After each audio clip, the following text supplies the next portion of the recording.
కోసమే.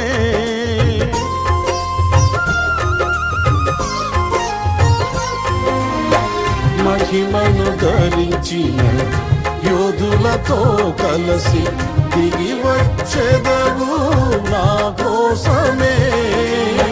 వేల్పులలోన బహుఘనుడవు నీవు, విజయ విహారుల ఆరాధ్యుడవు. విజయోత్సవముతో ఆరాధించెదను, అభిషక్తుడవు నీవని.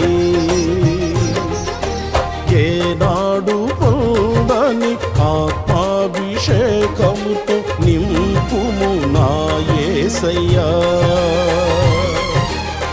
జీవప్రదాతవు నన్ను రూపించిన శిల్పివి నీవే ప్రభూ.